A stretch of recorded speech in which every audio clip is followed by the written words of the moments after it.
जैसे ही हमारी गाड़ी वेंडीज की पार्किंग लॉट में घुसी, भारी बारिश तिरछी डायरेक्शन में गिर रही थी। अरे यार, मुझे बहुत भूख लग रही है, मुझे बैकोनेटर खाना है वरना मैं मर जाऊंगा। फिड ने पैसेंजर सीट पर बैठकर बड़बड़ाते हुए कहा। उसकी सांसों से टेकीला की बदबू आ रही थी। मैंने फिग को मेरे पीछे बैठने को कहा क्योंकि मेरे बगल वाली सीट की खिड़की नहीं खुलती और मैं नहीं चाहता वहीं उल्टी कर दे। तुम कोई मरने वाले नहीं हो, बस तुम बहुत नशे में हो इसलिए ड्रामे कर रहे हो। दरअसल हम अभी अभी एक हाउस पार्टी से निकले थे। ड्राइव थ्रू में रेस्टोरेंट के अंदर की तरह ही खालीपन था। कोई गाड़ी या आवाज़ नहीं, सिर्फ इंटरकॉम सिस्टम की लगातार आती हमिंग धुन। मैं स्पीकर के आगे आकर रुके और इंतज़ार करने लगा। हम वहाँ पे खड़े खड़े इंतज़ार कर रहे थे और 5 सेकंड के बाद आवाज़ आई, वेंडीज, क्या मैं आपका ऑर्डर ले सकता हूँ? वो एक कार्टून जैसी आवाज़ थी, ऊंची, गाना गाने जैसी, लगभग एक छोटी लड़की का मजाक उड़ा रही थी। इससे पहले कि मैं जवाब दे पाता, ड्राइव थ्रू की खिड़की खुली। वहाँ एक अधेड़ उम्र का आदमी लाल विग पहनकर खड़ा हुआ था। उसके बालों पर तेल लगा हुआ था और वो 2 चोटी में उलझे हुए थे। नीली और सफ़ेद रंग की सस्ते कपड़े से बनी हुई ड्रेस उसके पसीने से लथपथ शरीर से चिपकी हुई थी। उसकी लटकी हुई छाती पर बंडल भरे हुए थे जो प्लास्टिक की थैली जैसे लग रहे थे। उसने जो सफ़ेद एप्रन पहना हुआ था उस पर कुछ ऐसा लगा हुआ था जो केचप नहीं था और वो मुस्कुरा रहा था। वेंडी में आपका स्वागत है, आप क्यों ऑर्डर करना चाहते हैं दोस्तों? उसने चहकते हुए कहा। उसे सुनकर मेरे पेट में अजीब महसूस हुआ। क्या बकवास है। फिग जोर से हंसा। ओह गॉड, ये खुद वेंडी बनकर आया है। अरे अरे तुम्हारी झुर्रियाँ कहाँ हैं मैडम? फिग ने बड़बड़ाते हुए डैशबोर्ड को थपथपाते हुए कहा। लेकिन उस आदमी की मुस्कान एक बार भी डगमगाई नहीं और फिर उसने कहा, तुम तो बहुत ही शैतान बच्चे हो। उसकी आवाज़ बहुत ही मीठी और तुतलाती हुई थी। अगर हम इसी तरह बात करते रहे तो ये लड़की शर्माने लगेगी। फिग लगातार पागलों की तरह हंसता रहा।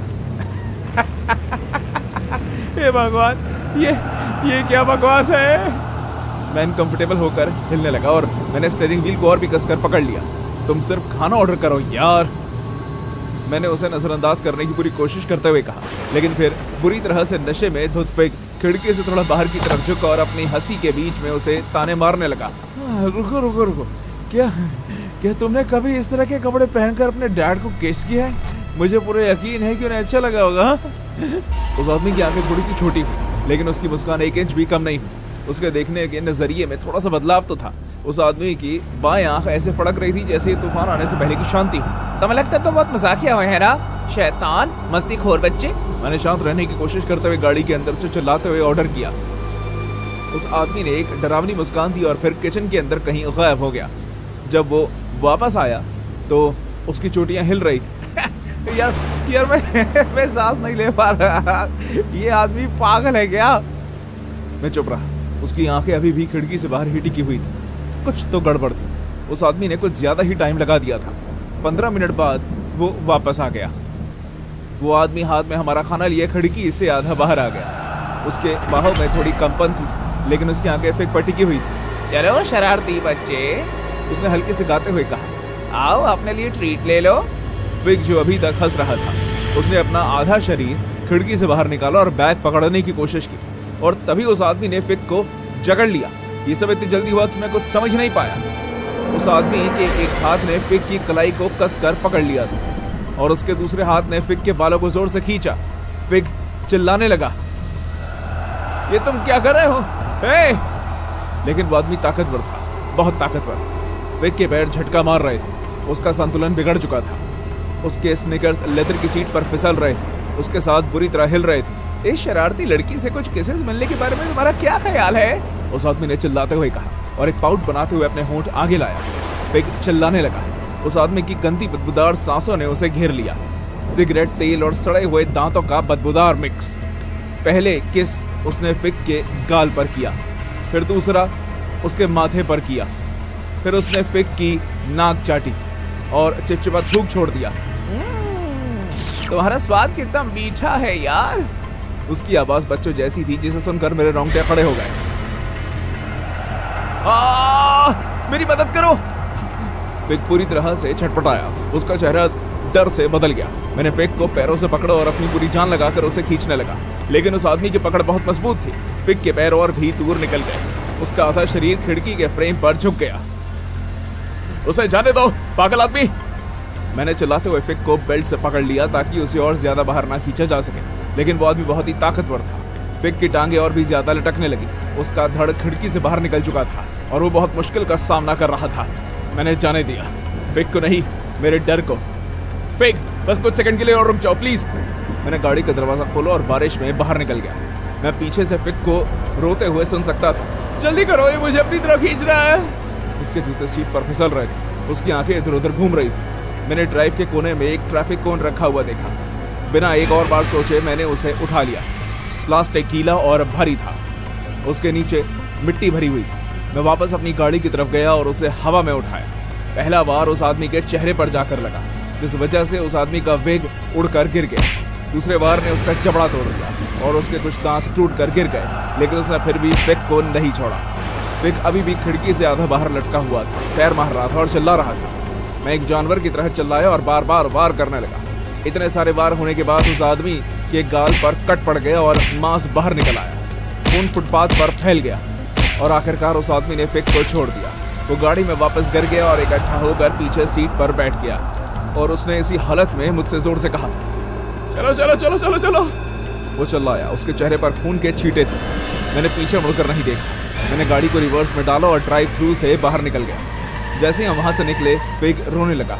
वो किसी सूखे पत्ते की तरह कांप रहा था। मैंने स्टीयरिंग व्हील को ऐसे पकड़ा हुआ था जैसे वो इकलौती चीज हो जिसने हमें जिंदा रखा हुआ। हम दोनों में से किसी ने भी कुछ भी नहीं कहा, लेकिन जब हम पार्किंग लॉट से निकल रहे थे, फिक ने रियर व्यू मिरर की तरफ देखा। वो आदमी खिड़की पर खड़ा था। उसके चेहरे से खून टपक रहा था और उसके कपड़े, उसका एप्रन सब भीग चुके थे। उसकी बाएं आंख सूजकर बंद हो गई थी, लेकिन वो मुस्कुरा रहा था और बाय कर रहा था।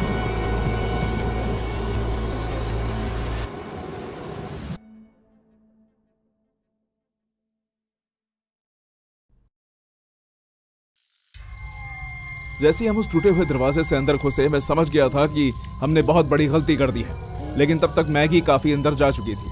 वो किसी घोस्ट हंटर की तरह ही उत्साहित थी। उसके कैमरे की टॉर्च कोने कोने को रोशन कर रही थी, जो कभी एक रेस्टोरेंट हुआ करता था। लियो, तुम्हें जरूर देखना चाहिए, उसने मुझे आवाज देकर कहा। इस जगह पर सच में शैतानी बातें लिखी हुई हैं। मैं ना चाहते हुए भी उसकी तरफ चला गया। सीलिंग की टूटी हुई टाइल्स पर मेरे जूते टकराने से आवाज हो रही थी। ऐसा लग रहा था जैसे सालों से बंद वेंडीज का रेस्टोरेंट अपने वक्त में रुक गया और धीरे धीरे उस पर काई जम गई।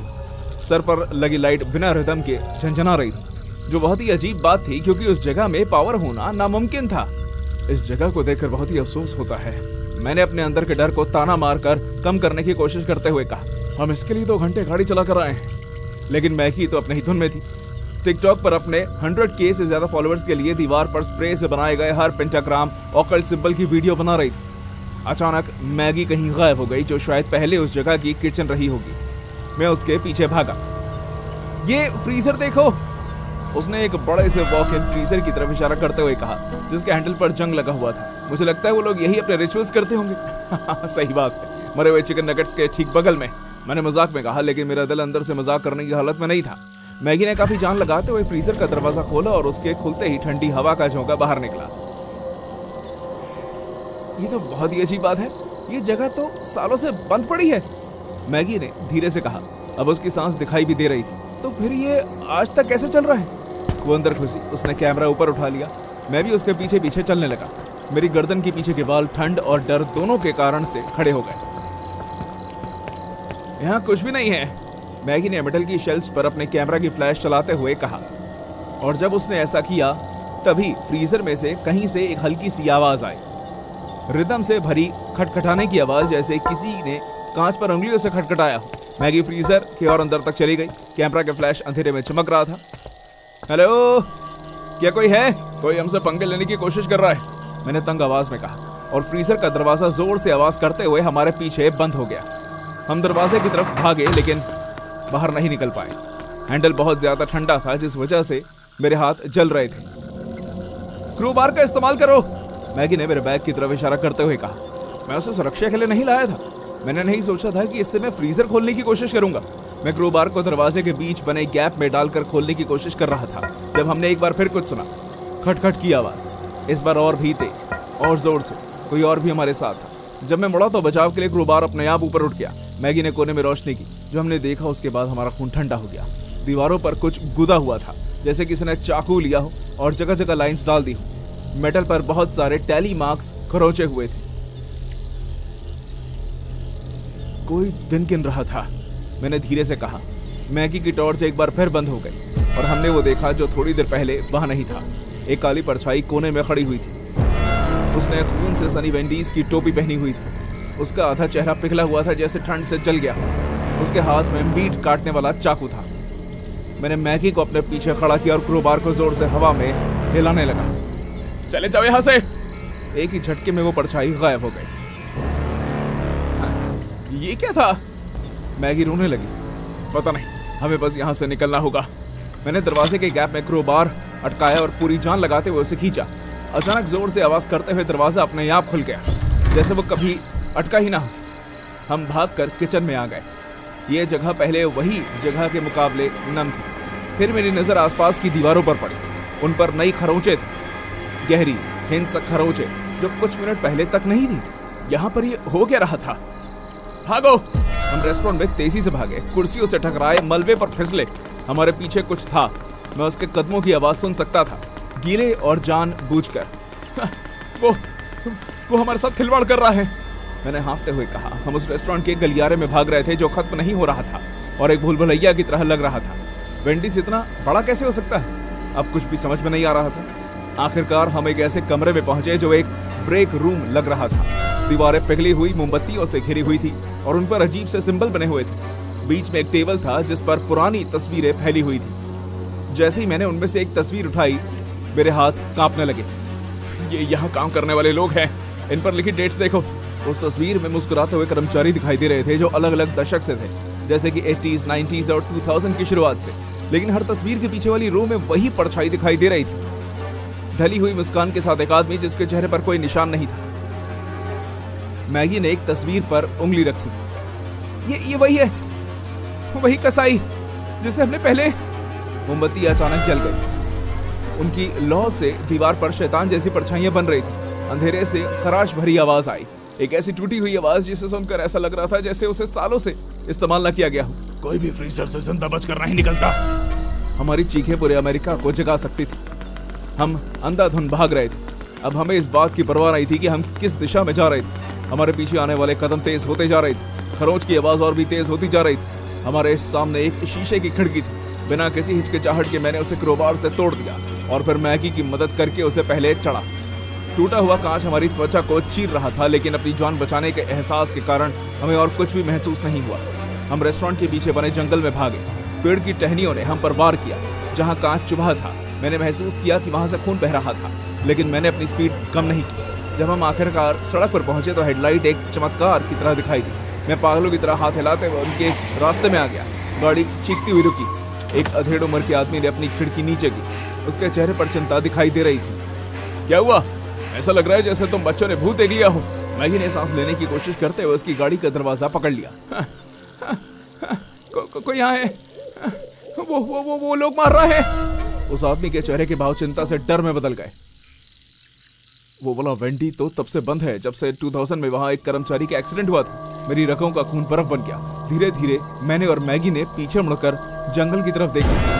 दूर पेड़ों के पीछे वो कसाई खड़ा हुआ था। उसके चाकू से खून टपक कर मिट्टी पर गिर रहा था। उसकी टोपी काफी नीचे तक थी, लेकिन मैं उसकी मुस्कान देख सकता था, एक खतरनाक सब्र से भरी मुस्कान। गाड़ी में बैठे आदमी ने भी हमारे पीछे उस तरफ देखा। कसाई पेड़ के पीछे छुप गया और पलक झपकते ही गायब हो गया। मैगी ने मेरा हाथ पकड़ लिया। उसकी उंगलियां बर्फ की तरह ठंडी और खून से चिपचिपी हो गई थी। हम दोनों जानते थे कि हमने क्या देखा था, और हम दोनों ये भी जानते थे कि कभी ना कभी वो हमें ढूंढ ही लेगा। मेरे पैर बुरी तरह दर्द कर रहे थे। वेंडी में देर रात शिफ्ट में 6 घंटे बिताने के बाद मैं सच में ऐसा महसूस कर रही थी जैसे मेरी हड्डियां एक दूसरे से रगड़ रही हों। रात में जगने वाले कुछ लोगों को छोड़कर आसपास कोई नहीं था, इसलिए मैंने काउंटर के नीचे अपने स्नीकर्स उतारे। बहुत राहत मिली। तभी वो अंदर आया। उलझे हुए बाल जो ऐसे लग रहे थे जैसे उन्होंने हफ्तों से शैम्पू नहीं देखा था। उसकी त्वचा इतनी पीली थी कि फ्लोरोसेंट लाइट के नीचे वो लगभग ट्रांसपेरेंट लग रही थी। लेकिन जब तक मैंने उससे ऑर्डर के लिए नहीं पूछा, तब तक मुझे एहसास नहीं हुआ कि वो अजीब इंसान है। उसने कभी मेरी आंखों में नहीं देखा, बल्कि उसकी आंखें काउंटर के नीचे टिकी हुई थी, जब मैं एक जगह से दूसरी जगह घूम रही थी तो उसकी नजरें मेरे पैरों पर टिकी हुई थी। सर, क्या मैं आपका ऑर्डर ले सकती हूँ? मैंने जोर से कहा। उसने धीरे से अपनी पलकें झपकाई जैसे वो किसी गहरे सपने से उठा हुआ हो। मुझे थोड़ा वक्त चाहिए। मैं वहां से चली गई। मेरे अंदर कपकपी पैदा हो गई थी। उसकी हर एक हरकत मुझे अजीब महसूस करवा रही थी। फिर भी मैंने खुद को पहले से ही साफ कॉफी काउंटर को पोंछने में बिजी कर लिया और उससे नजरें चुराने लगी। तभी मैंने उसे देखा। उसके हाथ की हल्की हरकत, उसका फोन काउंटर के नीचे झुका हुआ था। वो मेरे पैरों की तस्वीर ले रहा था। ये कैसा आदमी था? मैंने जल्दी से उन्हें नजरों से ओझल कर दिया। मेरा दिल जोर जोर से धड़क रहा था। क्या मुझे उससे सवाल करना चाहिए या फिर मुझे अपने मैनेजर को बुलाना चाहिए? मैं इससे पहले भी अजीब और डरावने लोगों से निपट चुकी हूँ। लेकिन फिर उसने अपना ऑर्डर दिया। जैसे ही मैंने उसकी ट्रे रखी, उसने जानबूझकर अपनी चाबियां मेरे पैरों के पास गिरा दी और अपनी ठंडी नम उंगलियों से मेरे पैरों को छूने लगा। मुझे तुम्हारे शूज पसंद आए, उसने कहा। उसकी आंखें अभी भी पैरों की तरफ देख रही थी। जिस तरह से तुम्हारे कर्व्स पर टिके हुए हैं, एकदम परफेक्ट फिट। मैंने अपना सर झटक लिया। शुक्रिया, मैंने धीमी आवाज में कहा। उस समय मैं वहां नहीं होना चाहती थी। मैंने देखा कि खाना खाते हुए भी उसकी नजरें मुझ पर थी। जब मेरे हाथ से गलती से फोक गिरा तो वो उसे उठाने के लिए लगभग कूद पड़ा। उसकी उंगलियां जानबूझकर मेरे पैरों को छू रही थी। मैं अपने अंदर पैदा होने वाली सिहरन को दबा नहीं सकी। जब वो आखिरकार चला गया तो उसने मुझे $5 के खाने के लिए $20 दिए। सब रख लो, उसने धीरे से कहा, इतनी पास आकर कि मैं उसकी सांसों में खटास की गंध महसूस कर सकती थी। मुझे लगा कि ये सब खत्म हो गया है। लेकिन जब तक मैं अपनी टिप गिन रही थी तो मुझे उन पैसों के बीच में एक नोट मिला। मैं तुम्हारे खूबसूरत पैरों के बारे में सोचने से रुक नहीं पा रहा। मैं जल्दी उन्हें दोबारा देखूंगा। घर जाते समय पूरे रास्ते मैं अपने रियर व्यू मिरर में देखती रही। कुछ भी नहीं। शायद मैं ओवर रिएक्ट कर रही थी। जब तक मैं अपने अपार्टमेंट में आई, डर की जगह थकान ने ले ली थी। मैंने अपने सोफे पर पसरने से पहले शावर लिया। जब मैं बाहर आई तो मेरे फोन में एक अनजान नंबर से मैसेज आया। क्या इनमें दर्द है? आओ मैं तुम्हारे पैर दबा दूं। मेरा खून ठंडा पड़ गया। मेरे हाथ से फोन गिर गया और मैंने जल्दी से अपनी खिड़की चेक की। वो सब बंद थी। मैंने सारी ब्लाइंड्स बंद कर दी और अपने धड़कते हुए दिल को शांत किया। कोई सरफिरा होगा जिससे कहीं से मेरा नंबर मिल गया होगा। मैंने उसका नंबर ब्लॉक कर दिया और अगले 1 घंटे तक कुछ नहीं हुआ। जैसे ही मैं गहरी नींद में सोने लगी, मैंने आवाज सुनी। मेरे बिस्तर के नीचे से आती हुई हल्की खरोंच की आवाज। मेरा गला सूख गया। मैं एकदम शांत होकर लेटी रही। मुश्किल से सांस ले रही थी और सुनने की बहुत कोशिश कर रही थी। कुछ भी नहीं हुआ। एकदम शांति। धीरे धीरे मैंने झुक कर देखा। मैंने फोन को अपना हथियार बनाकर हाथ में पकड़ा हुआ था और बिस्तर के नीचे झांक कर देखा। खाली। मैं एक लड़खड़ाती हुई सांस छोड़ती हूँ, शायद मेरा वहम था। लेकिन जैसे ही मैंने वापस खिड़की की तरफ मुड़कर देखा तो मेरे दिल ने जैसे धड़कना बंद कर दिया। वो मेरे सामने था, बाहर खड़ा हुआ, दूसरे माले की बालकनी में नंगे पांव खड़ा हुआ। उसने कांच की खिड़की पर जोर से अपना चेहरा दबाया हुआ था। आंखें बड़ी हो गई थी और बिल्कुल भी नहीं चिपका रहा था। उसके हाथ में मेरे स्नीकर्स थे, वही वाले जिन्हें मैं अपने काम पर पहनती थी, वही जिन्हें मैं काउंटर के नीचे भूल गई थी। उसने अपनी जीभ निकाली और धीरे धीरे जूते के सोल को चाटने लगा। उसकी आंखें आनंद लेती हुई घूम रही थी। मैं चिल्लाई, पीछे की ओर लड़खड़ाई और अपने बिस्तर के बगल में रखे लैंप को गलती से हाथ मारकर गिरा दिया। जब तक मेरी आंखें अंधेरे में ढलती वो गायब हो चुका था। फिर मैंने उसे सुना, मेरे पीछे के दरवाजे के खुलने की हल्की सी चरमराहट। तुम्हें उन्हें आज रात नहीं पहनना चाहिए था। उसकी आवाज हॉलवे से आ रही थी, नरम और उत्साह से भरी हुई। तुम इन्हें मुझे देने वाली हो मौर्या, और मैं तुम्हारे पैर ही ले जाऊंगा। मैंने नाइट स्टैंड पर रखे सिरेमिक वाज को उठाया और उससे अंधेरे में दे फेंका। उसके मां से टकराने की आवाज ने मुझे इतना टाइम दे दिया कि मैं आगे के दरवाजे की तरफ भाग सकूं, लेकिन वो दिखने से कई ज्यादा तेज था। उसके हाथों ने मुझे एंकल से पकड़ लिया और जमीन पर दे पटका। मेरा चिन पक्की जमीन से टकराया। कितनी खूबसूरत है, वो कराहते हुए कहने लगा। उसकी उंगलियां मेरी टांगों पर ऊपर तक पहुंच गई। मैं पूरी रात उन्हें देख रहा था। मैंने जोर से उसे लात मारी जो उसके चेहरे पर जा लगी। हड्डी टूटने की आवाज दर्दनाक थी, लेकिन मुझे बहुत संतुष्टि मिली। अपनी नाक को पकड़ते हुए वो चिल्लाया। उसकी उंगलियों के बीच से खून बह रहा था। मैं खिड़की से बाहर निकली और नंगे पैर आग से बचकर भागने वाली सीढ़ियों से उतरने लगी। मेरी एड़ी पर तेज दर्द महसूस हुआ क्योंकि उसमें कुछ गड़ गया था, लेकिन फिर भी मैं आगे बढ़ती रही। मैं उसे अपने पीछे आते हुए सुन सकती थी, जोर जोर से सांस लेते हुए सुन सकती थी। उसके कदमों की आवाज बहुत ही शांत सी थी, जैसे वो भाग नहीं तैर रहा हो। मेरे घर के पीछे वाली गली बंद थी, आगे जाने का कोई रास्ता नहीं था। खुद को फंसा हुआ पाकर मैं उसकी तरफ मुड़ी। मेरे पैरों से अभी तक खून बह रहा था। अब तुम मेरी हो, उसने मेरी तरफ कूद कर कहा। मेरी उंगलियों ने जमीन पर टूटी हुई बोतल को उठा लिया। जैसे ही उसने मेरे पैर को पकड़ा, मेरे कांच उसके गालों में गाड़ दिया। वो चिल्लाया। मैंने उसे और गहरा घोंप दिया और तब तक घुमाती रही जब तक उसने मुझे छोड़ा नहीं। मैं लड़खड़ाते हुए पीछे हट गई।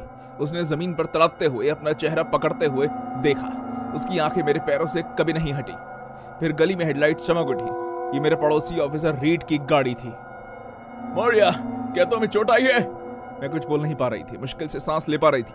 मैंने जमीन पर गिरे आदमी की तरफ इशारा किया जो अभी भी मेरे पैरों को बुरी नजरों से देख रहा था। बाद में जब वो उसे वहां से ले गए, जब उन्होंने उसका घर छान लिया और उन्हें कई सारी लड़कियों के जूते मिले जिन्हें वो अपनी सौगात कहता था, मैं एम्बुलेंस के पीछे बैठी कंधे पर कंबल रखकर कांप रही थी।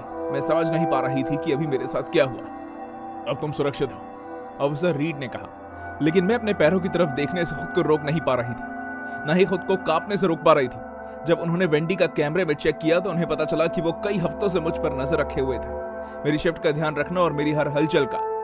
आज के बाद मैं कभी खुले हुए जूते नहीं पहनने वाली।